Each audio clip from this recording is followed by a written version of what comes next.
Greetings, everybody. This is Christopher Messina coming at you from the Messy Time Studios, broadcasting as ever from the last free state in America, Florida. Joining me today on the 30th of January, 2023, is Justyna Czekaj, who is coming to us from the wilds, I believe, of the mountains of northern New York. So welcome. Hope you're got firewood stacked up and the snow is not encroaching. No, not at all. I'm from New York, the complete opposite of Florida. Absolutely. So, and how is the People's Republic doing these days? Good. We're still concentration camp free for the time being. We'll see what our governor tries to do about that.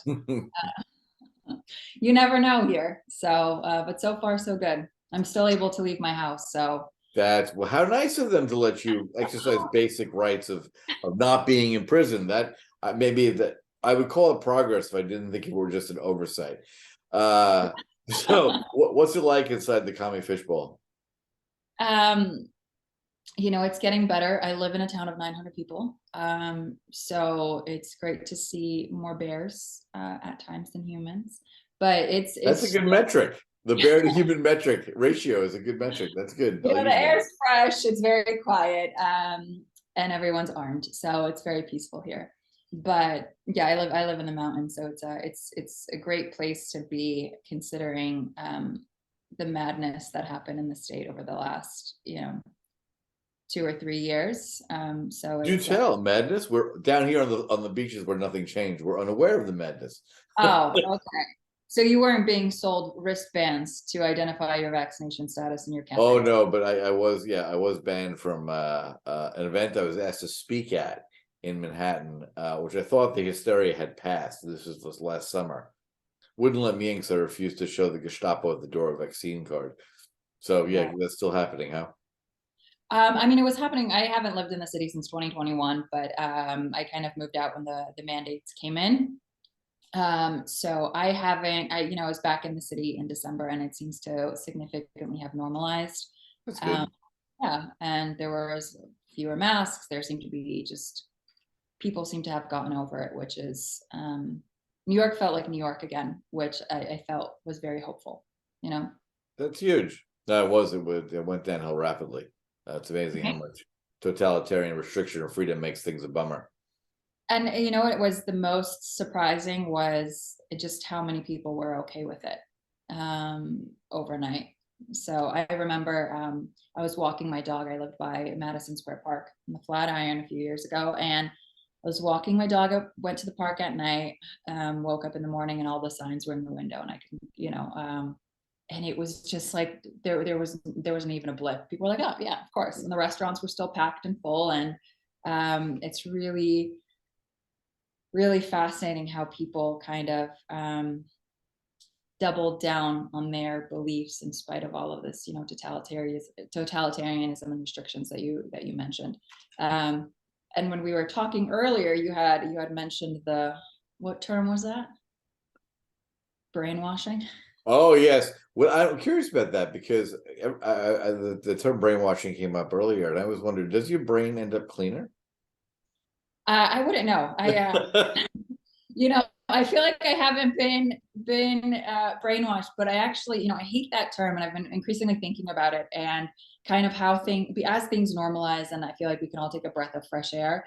I've been really thinking about, what made people act in certain ways, and I was ghosted by friends, and people said some really not pleasant things about me, and I remember because you looked at rational data statistically, and wondered what all the fuss was about. Right, but that doesn't matter anymore, right? Or at least it didn't for a long time, or at least my science, and which is the actual science, didn't matter, right? CNN science mattered. Oh, well, of course. The Marxist propaganda, you mean? I'm letting bygones be bygones, because I've just tried to make sense of it all, because obviously I lost a lot of friends through this, and through being on one part of this equation, and I can't fault everybody or anybody for the things that they believed. I can't, which is why I hate this term brainwashing. Is like I don't know where anybody comes from, right? Everybody has their specific life perspective and background and past and trauma and experience, and they believe what they believe, and they're allowed to do that. And conversely, I'm allowed to believe what I believe, and my background and So coming right. far. Yes, well, I I mean, check daily with Hochul's office to see if you're allowed to believe what you believe, but for now, for now I can. here on the beach, you're allowed to believe whatever you like. But I'm just, up in the mountains of New York. Here, you're allowed to believe it. You just can't speak about it as. We don't talk about that. So I'm kind of curious, like sort of demographically, what would you say would be kind of the age range of the folks that you would consider your cohort that acted in such an absurd fashion? And do you have a sense of kind of percentage weightings? Did 90% of them lose their minds and fall in line, or 50%? I just have no sense. In this city, and I would say through most of my time in New York City, I've only been full-time up here in the Catskills for about the last year. So in the city, my cohort was millennials. I'm here. It's most of my friends are 70 plus. So they're kind of like, yeah, whatever, you got to do what you got to do. But in the city, it was definitely millennials. I don't want to say that everybody lost their mind. Everybody, or at least the way I'm trying to explain to myself, is everybody did what they thought was right. Okay. The propaganda machine was in overdrive. Yeah, and I really, I don't think that most people had the wherewithal to resist that kind of psychological onslaught, right? And did it come from a place of just generally believing that authority figures have told them the truth their whole lives, and here's just one more thing that we just have to grapple with? Yeah, and I've been grappling with this idea of school, just because I recently was talking to this just friend. He lives in Bali. He's a bajillionaire, and he constantly writes about how his schooling prevented him from breaking free of certain ideas. And I think that schools are just indoctrination camps at this point. Oh yeah. And I look at, I was like, I look at these teachers I had, and how, and even in college, how many try to funnel you down one route because that's the routes that's worked for them. And there's no way that the schooling that we receive, and then college and then grad school, this kind of blanket solution can work for everybody. But unfortunately, one of the things that it does very successfully is teach us that we cannot ever question authority. And I've been lucky because I grew up with a mother that's like, it's her favorite pastime. She's like, why would I do that? The law doesn't make sense. I don't really have to follow it. You know how I know he's lying? Lips are moving. Exactly. And she's just like, in communism, it's just like everybody lied all the time.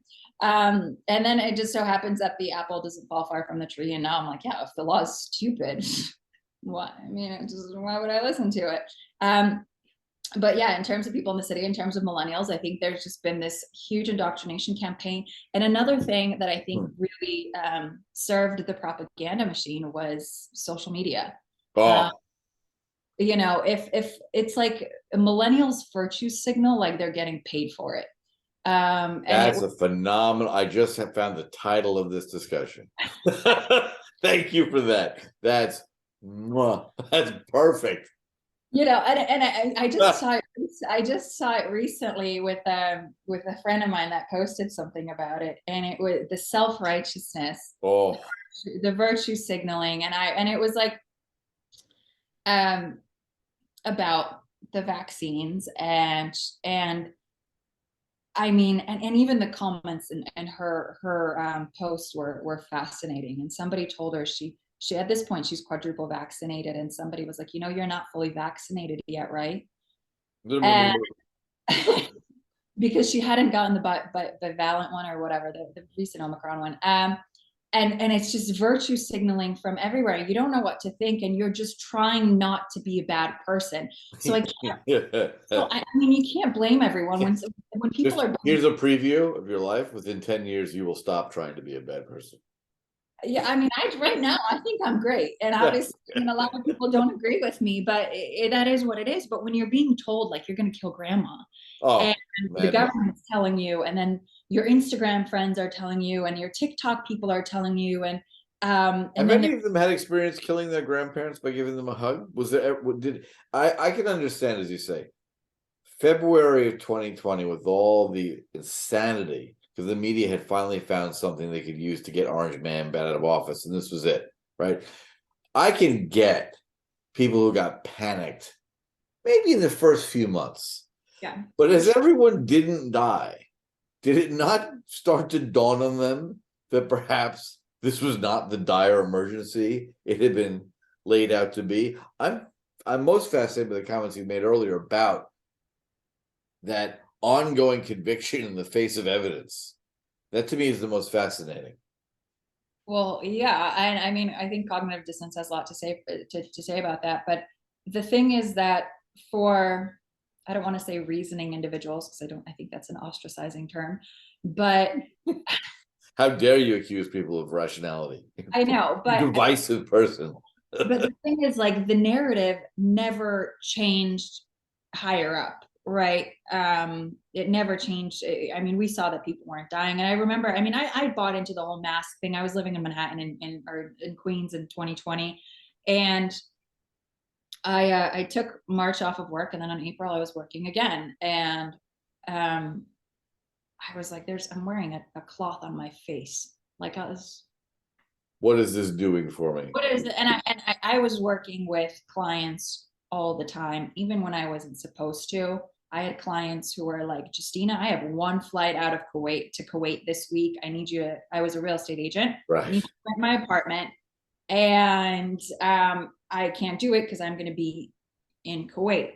So I started working again kind of around April, and I was living in a very populated neighborhood, and it was very European, specifically Eastern European. And a lot of Eastern Europeans, like myself and my mom, are like, oh, the laws, man. The government's telling me something. It must be nonsense. The government's and you know, and I think there's a really significant cultural element to this. Yep.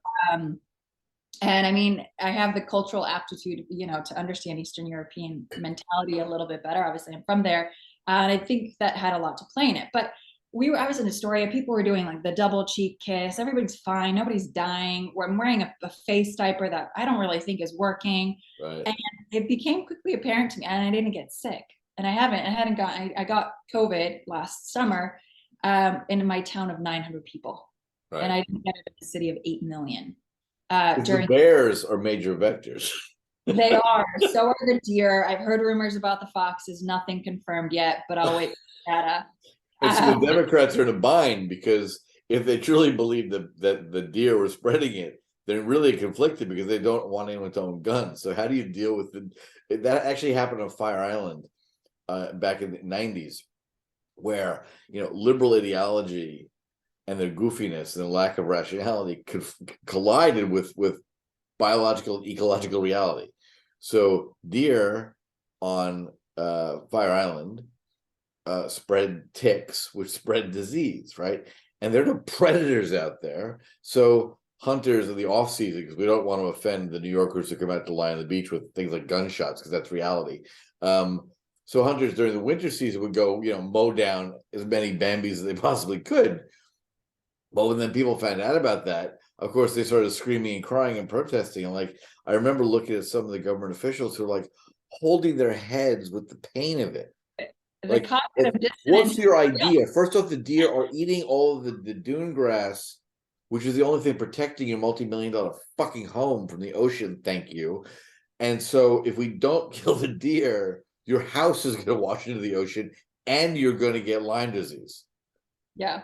Right. So I can only imagine presenting Kathy Hoke with evidence that black bears spread COVID-19.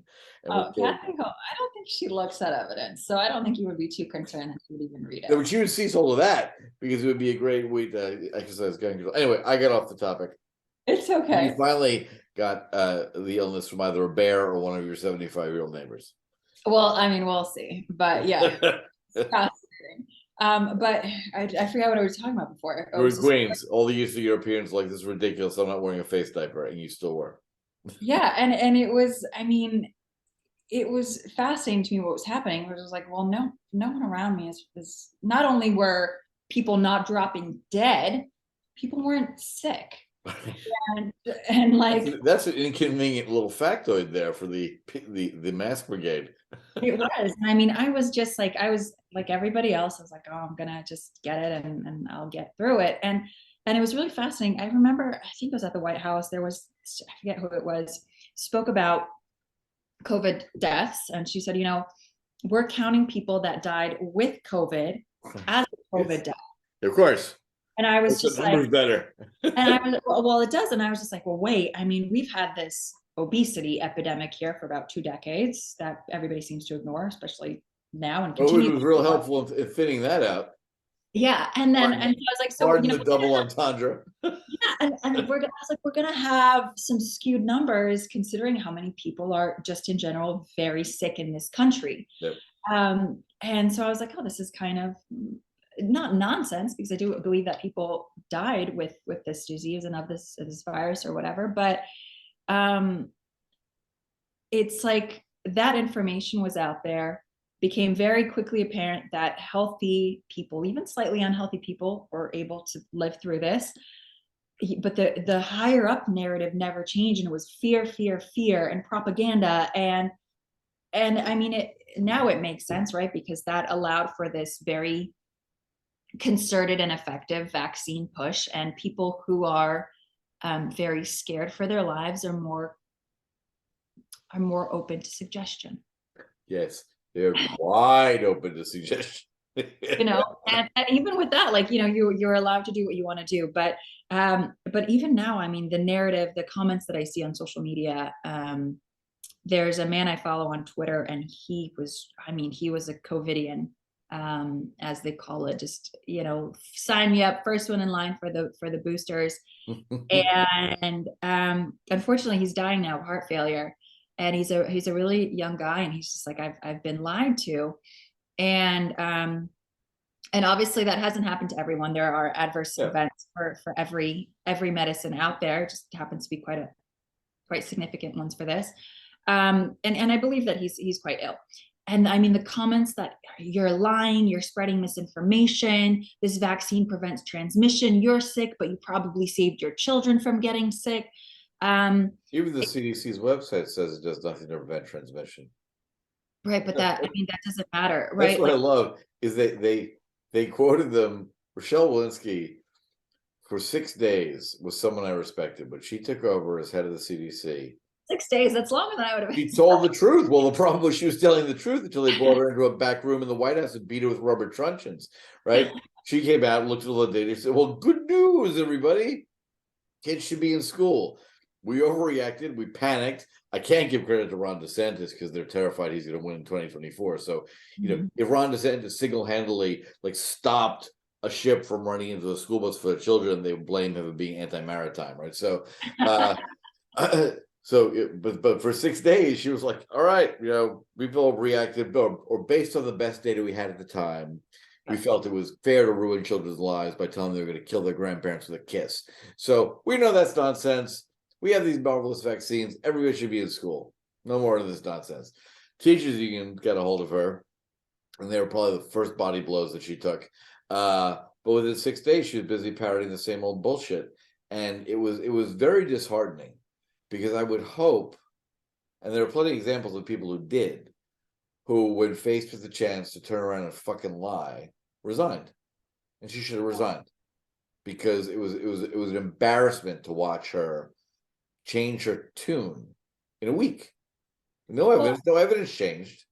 Well, all of them, right? They all lied, because the evidence changed, and it was still about, I mean, I think even a few months ago, Fauci, during his retirement, or some speech, he was just like, this is going to be another winter where we have a pandemic of being vaccinated. And it's like, bro, that didn't work for you the first, we're all still here. And it just keeps going. And the fact that what I still don't understand, what I struggle with, and what I think and write about all the time, is how so many people are still buying it.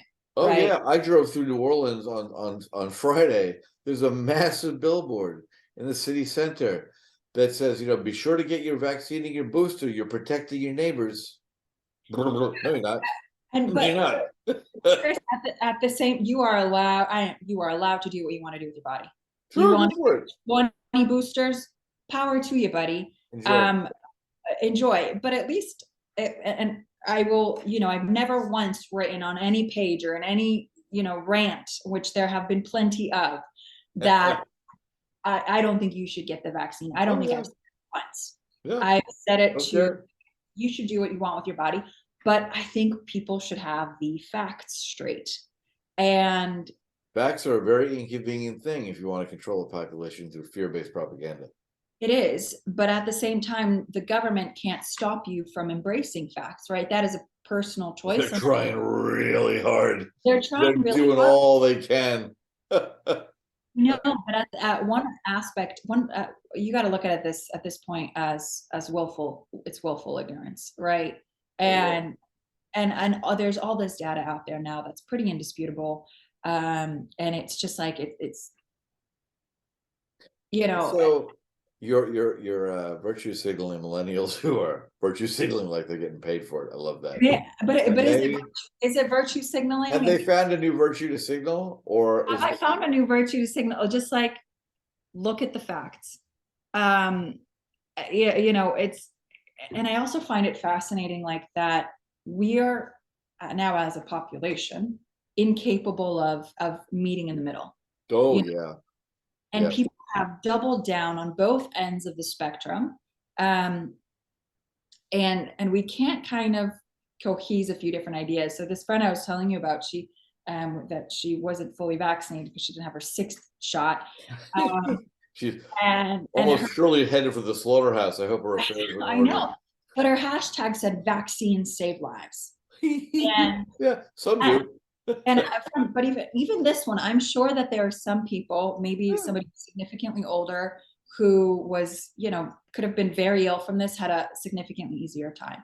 But to say that vaccines save lives when this one's done an really inordinate amount of damage. We've had more adverse events reported for this vaccine in bears than in every single vaccine combined in the last 20 or 30 years. Well, I had an earlier podcast, even pre-video, back in the Neolithic age, where I also had on two working nurses who didn't want to identify themselves, because this is when Biden first got into office, and they were firing hospital staff at the height of the Biden administration's declared emergency. They were firing you if you didn't get a vaccine, and these are all, nurses and doctors who are like, and the show was fascinating. They said that it's standard practice in every hospital. When you are newly hired, they do a titer of your blood. They see what antibodies you have, and if you require vaccination boosters, you get them. But this is the first virus in the modern medical history where it was ideologically driven, and the brute force of the jackboot of the law, take this vaccine or you're fired, to people who were 3 months ago, remember, not all heroes were capes? Remember that shit? Right? And to be fair, they were actually doing their jobs as doctors and nurses. All of them contracted COVID. Most of them recovered, and therefore they had natural immunization. The very fact that the basic comment of what is taught in every high school biology class is now a political litmus test that will get you thrown in jail. The fact that people don't find that horrifying, fucking bizarre, and terrifies me, frankly. Terrifies me. VAERS, my point was, sorry, you talked about VAERS. In those first 6 weeks of the Biden administration, they would give vaccines, and then you'd sit around for an hour, right? And if there were the first time they got an adverse reaction, they went to do what they always do, which is record it in the VAERS system. And a doctor stopped them and said, "Stop, we've been told not to record those." Well, do you know this is also the first vaccine where you're asked to stay for an hour after? Like no other vaccine, you go home, you get shot, you go home. Get out of here. Right. Yeah, it's the first one that's required this much observation post-vaccination. But broadly speaking, I'm very curious, and here's why. I don't mean to interrupt, but this is a horse we can beat to death. It's already dead, and I think, kind of politically, we've hit what I call peak Wuhan hysteria. Right? Those people who knew this is stupid from the get-go are fucking getting tired of saying it. Those who collaborated just want it to all go away, like that flaky brown economist who wrote, "Can't we have an amnesty? Can't we all forgive each other?" Well, of course, I was demanding that you be locked up and imprisoned while I lived my life, but can't we all just get along now? So there's that idiocy, and the powers that be don't want to ruffle any feathers. I mean, there's a community that you and I met at, where there's some of the people in there who are well intentioned. They really actually believe that like Fauci and Birx are going to stand trial. Yeah. They're living in a dream world. It's never going to happen. First off, most Americans don't believe they did anything wrong. And second off, the political will's gone. So what do you think about the broader impacts just on society, right? Like, as you said, millennials virtue signaling, like they're getting paid on TikTok. What's the bigger picture ramification, do you think, beyond this one particular terrifying example? Or is there one?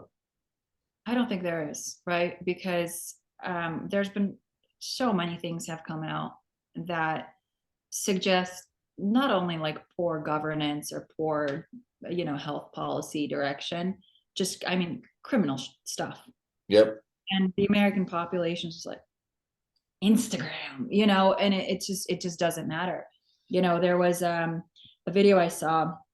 I was at the European Commission, and there was a Pfizer representative there. I don't know if you saw this. And one of the ministers or officials, whatever, one of the Scandinavian guy, said something along the lines of, did you know when you were releasing all this information that this vaccine prevented transmission? And she scoffed. She's like, of course we didn't know it would prevent transmission. We can't test for that. And the line at the end of it was like, you idiots, like, right. Except you, so what you're suggesting, and it's already been, disclosed that their studies were doctored to an extent. So you lied, and your statement about this transmission was a lie, an intentional lie. It was a manipulation. There was no mistake about it. And then we set global vaccination policies, work policies, government policies based around this lie. People lost their jobs, their livelihoods. Suicide is up across the world. Depression is up. Mental disorders are up. And I mean, what this woman admitted is criminal, and no one gives a shit.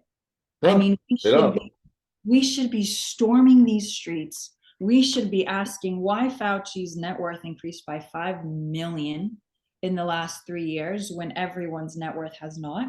I know most people who are significantly worse off than they were 3 years ago.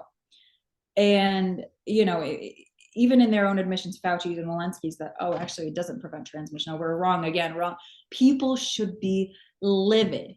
They should be pulling kids out of schools. They should be marching on Washington. Yep. And it's just like nobody cares. It's like this never happened. And so any widespread or long-lasting ramifications, I don't think there are. No, it's gone. There's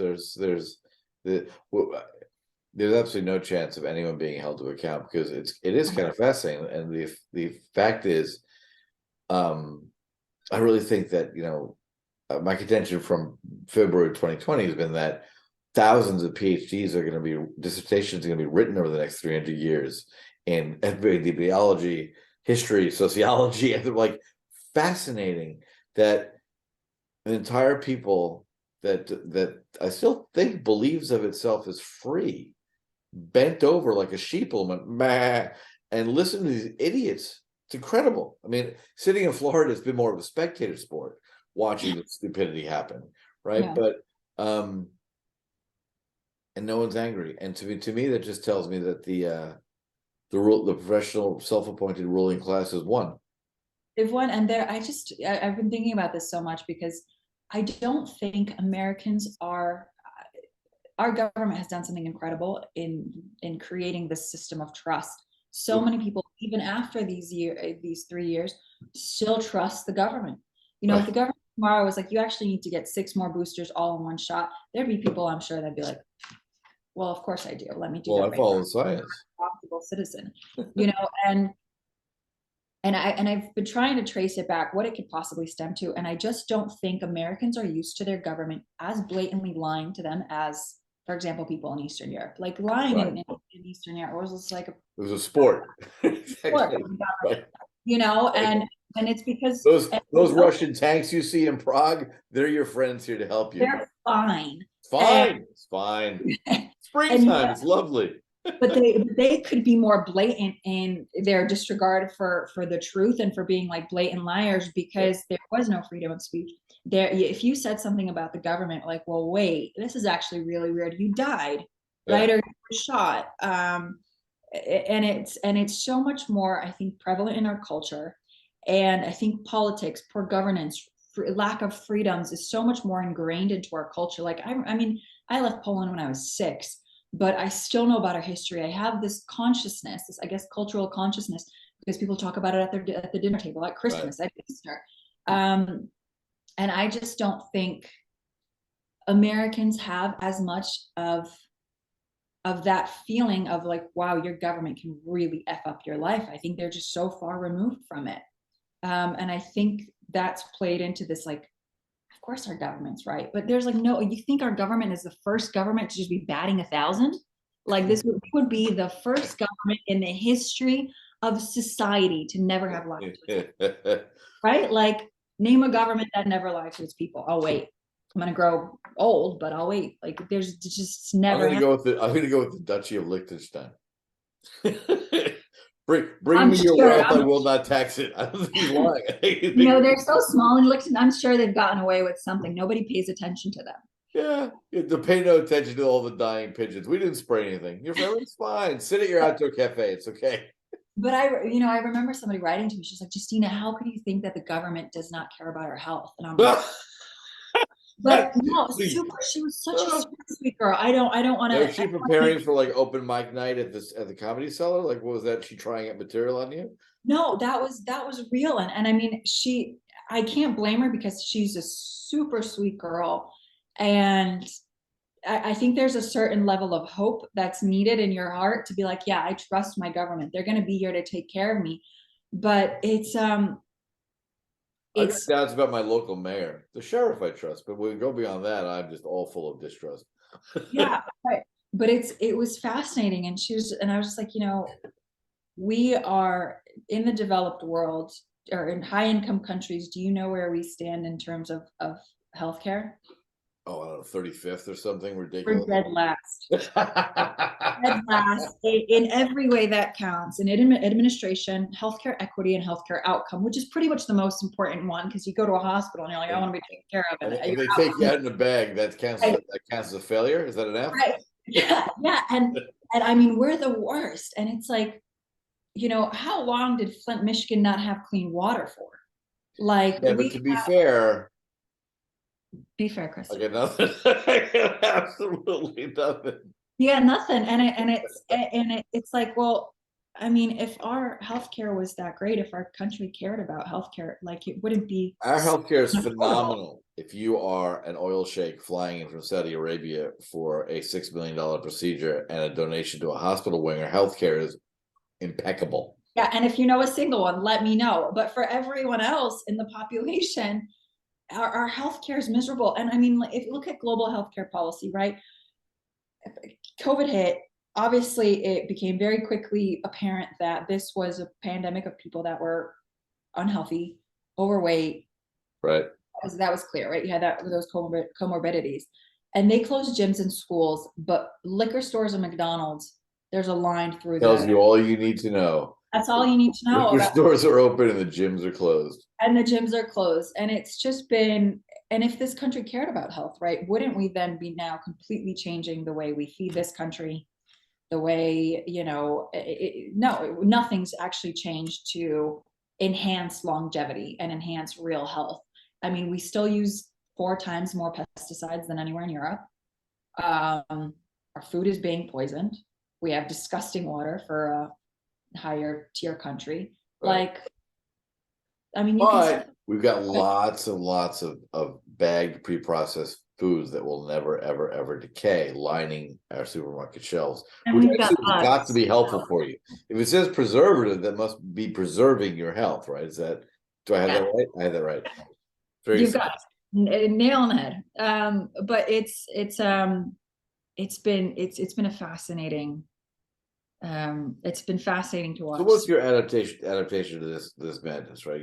All you can do in this world is make your own choices and choose the ones that you think are best for you and for those around you, right? What aside from the fact that I'm gonna note here, this is the first time on Messy Times has been asked to be a dating service for Arab sheikhs, but we will set up. I'll sideline. That's actually not a bad idea. I think we could do a little bit of a reality show. So we'll circle back on that. And all right, awesome. Love in the Gulf. We'll see what we can get done. Does love have a price? Yes, love is a price. But in terms of, you mean adaptation, how am I doing things differently? Yeah, just in general, like you just the process I find, especially since I'm now getting on in years. I used to have hair, and I get a lot of friends who are a lot older. Like, you really get to the point where you were just all out of fucks to give. I just, things that would enrage me or get me, even I would say 3 years of doing this podcast. I was infuriated by a lot of the nonsense that was happening. That was the genesis for this show, and I've gotten just kind of more blasé about it already. Now, did the ruling class, beat me into submission because there's nothing I can do about it? Have I succumbed to the man? My daughter will tell me that's really funny because you are the man, right? So, like, have I just reached a blissful plateau where I'm not going to change anything, but I'll continue to have funny conversations? I don't know. How have you reacted to this craziness? I have so many fucks to give. Good. Someone's got to. I mean, I have we have this lake in Poland. It's called Morskie Oko. It's one of the deepest lakes in Europe. It is filled with all my fucks that I have to give. You just fly over occasionally, dip in a net, bring out a bunch more. Yeah, fly them over. Poland's like, hey. But I've been throughout this whole process. Start charging you export duty on those fucks. No, they're like, take them, we're drowning. You need them over there. But it's been an extremely empowering 3 years, because it really, coming down to it, I really learned what it is that I value, specifically my freedoms, specifically speech, and I really understood who I was. I've never gone through a period of time in my life where I've been ostracized by friends. I've been called names. People who knew me, who were on the receiving end of my kindness or asked for my advice, were uninviting me from their weddings. Wow. And were these all masked affairs, these weddings? It must have been a real drag look. No, but I mean, my vaccine status became a bit of a hindrance, but I really learned how hard I am willing to fight for something I believe in. It's been really empowering, because nothing could have convinced me that I was wrong about this particular thing, or that I had made the wrong decision. And I mean, I drove across the country trying to learn more about what was happening, not only in terms of the science of this virus, this vaccine, but what was happening to people. I went to protests, which I've never been to before. I learned how to contact my congressman, how to write to my senator, who my local officials. I call those letters into the void. Maybe. Again, worth it. If enough people yell, they are impacted. It beats what I call meme activism, or like sliding into somebody's DMs being like, you're an asshole for thinking this.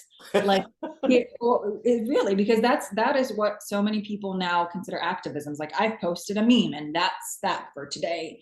But it's like, I feel good about myself and I've changed the world. I'm great about myself. I got my anger. I don't know how to process my emotions, but this meme will help. And I've started building a community of like-minded people. I know people all across the country that are, feeling less alone because we've been able to set up this network, and who felt so crazy and who were so ostracized by their families or friends.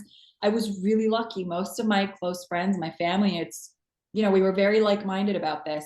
But in terms of other things, like, I have grown a level of patience that I just did not think was possible. I am kinder to people. I don't blame anybody for the decisions that they made. I don't blame anybody for how they treated me. I think everybody was doing their best. I don't think most people are evil. I don't think most people want to be hurtful or harmful. I think that this program was very effective in hitting people in a very deep emotional spot. and they reacted out of those emotions. So I don't hold anything against anyone, but I am kind. I will talk to everybody about this for as long as they want to talk to. If they have questions, I'm happy to answer them. And in other ways, I have, you mentioned this, and I've actually been thinking about it so much. When we met, you were talking about being uncancelable. And I love that. Oh yeah, those who can't be canceled have to speak up. Yeah, and it's Or like those who can be. developing. I've been working on developing a skill set where, I have such an impact positively on a company's bottom line. And it just happened a week ago, where it doesn't matter what my vaccine status is. It doesn't matter what my opinions are. They were very sad to see me go, Right. and it's just creating a business or a skill set that will allow me to really traverse any kind of water, no matter what the government's doing. And in other ways, kind of more practical, I'm growing my own garden, an irrigated part of my yard. Nice. This summer. So I'm going to have a ton more food. Assuming you put up the electric wire to keep the bears and the deer out. The electric wires are up. All right. Nice. I started keeping bees. And beekeepers have the longest life expectancy of any career. That's a fun fact. I've got a bee obsessed daughter who is choosing between law and beekeeping. I'm like, I'd go with beekeeping. And next time I'm in Florida, I'm like gonna have dinner with her and talk about bees for 3 hours. She'll be delighted. Fantastic. My family's like, shut up, we get it. And then learning how to hunt and just being significantly more self-reliant. So yeah, that's how I've adapted. Rock and roll. We need more beekeeping hunters in the world, especially in New York. We got a billion of them down here. They're everywhere. I don't want to give up on this state. We have so much potential. New York is a really incredible state.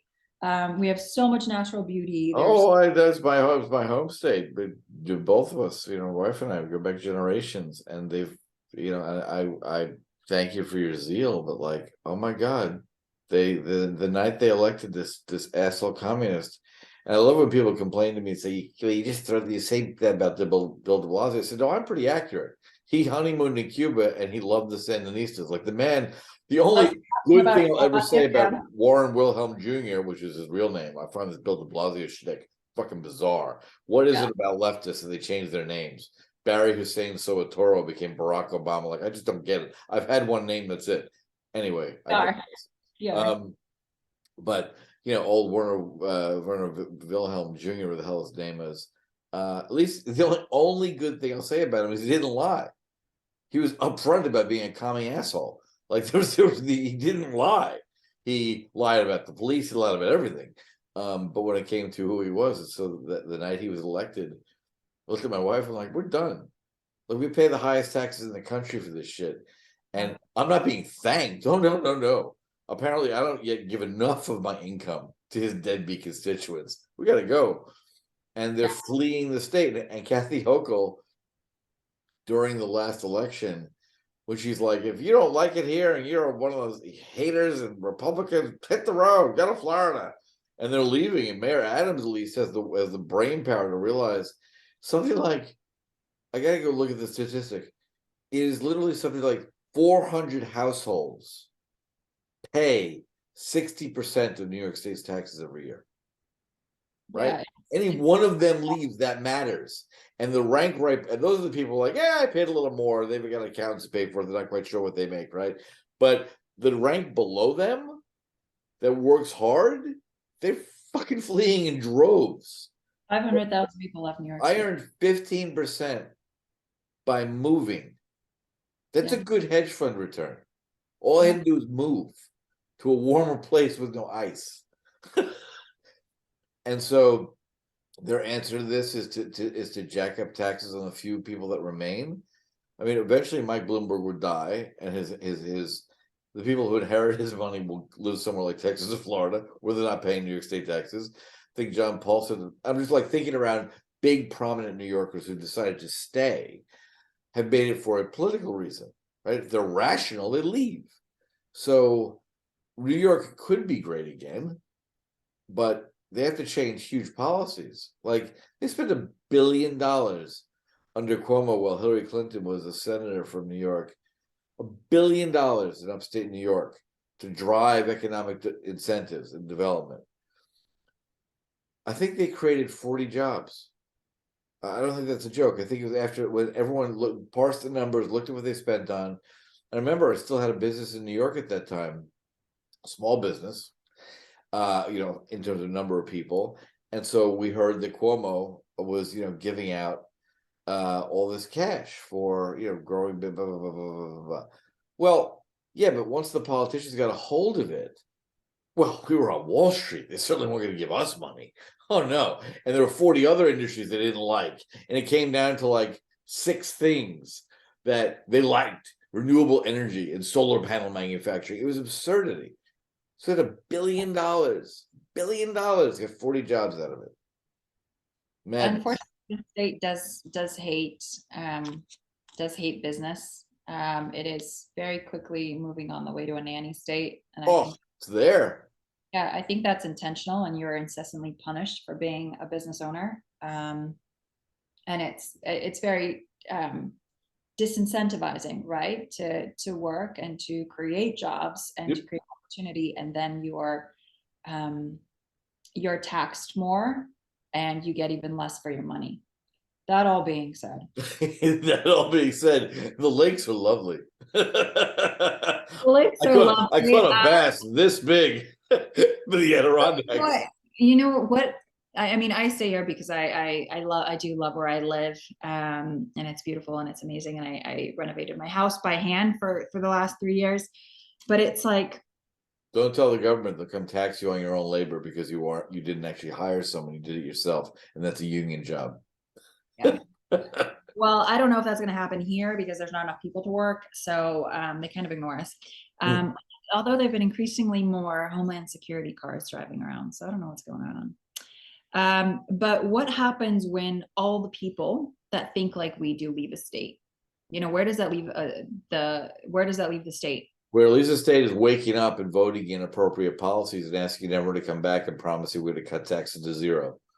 That's what has to happen. That's the pain clearly hasn't gotten bad enough, or they would have to fix it. I don't know if the pain it didn't get big enough. I think that what happened in New York was there was a lot of propaganda. The Republicans screwed themselves over with Roe versus Wade in a state like this. So there were people who were I remember getting pamphlets in the mail saying, I'm some doctor in Albany. She's like, I've been a gynecologist for 20 years. And I've never been scared of women's rights, like I am now if Lee Zeldin becomes governor. And I was just like, you propaganda hoe. Like, because but seriously, abortion's codified in New York, right? So he can't get rid of it. Yeah, exactly. But people were just like, oh my God, we're going to lose the right to abortion. No, but people don't know what that means, right? Because people don't read, because people get something in the mail and it's just like, well, I've got to be worried about. So I think in terms of there was a lot of pain, and I saw it throughout the whole state. I just think that this issue really skewed votes. It's fascinating. In a state that has codified abortion to a level that people don't know that most Democrats would have found uncomfortable even 4 years ago, is startling and bizarre.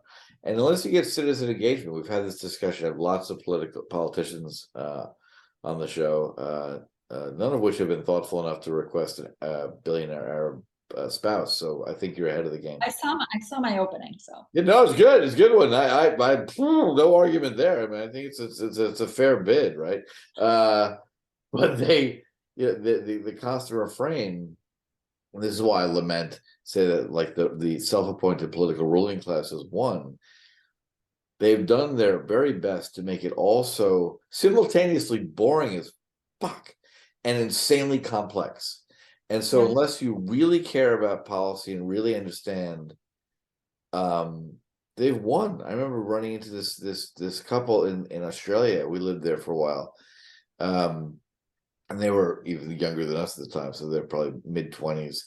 And I never forget that she was from a northern New Jersey Italian American family, huge, typical 200 people, right? and we were chatting about something. I don't know how it came up, but she's like, "Oh, well, I don't vote. No one I know votes. No one in my family votes." I was kind of like, I was fascinated. I said, I don't want to be confrontational, but like, why? Oh, it's just what they do. Yeah, but they set your fucking property taxes. They literally take money from you, and you can't be bothered to, I don't know, pick someone who either explains to you the great things they're doing with your money that you can't do, or promises to give it back to you. Like, and she just looked at me blankly, and I thought, wow, the political class has won. Yeah.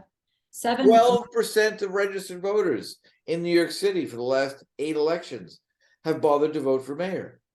12%. 7 million registered voters in New York did not vote in the gubernatorial election. Wow. But I think it, again, like these are larger societal trends. I actually saw a Polish video about this. There's this brilliant Polish economist, and he's just like, in America in the 60s and 70s, you could have one man working for 2 kids and a wife, and he had a house that he could pay. He had 2 cars that he could pay for every month, and they can go to Disney World or whatever every year. He's just like, and that's when so many people were just flying to America. This was really the land of opportunity. And he's just like, now, 2 people in America, and there's this word called zasuwać, need to haul ass in order to make ends meet, and they're still struggling. They're struggling. And so prosperity's evaporated.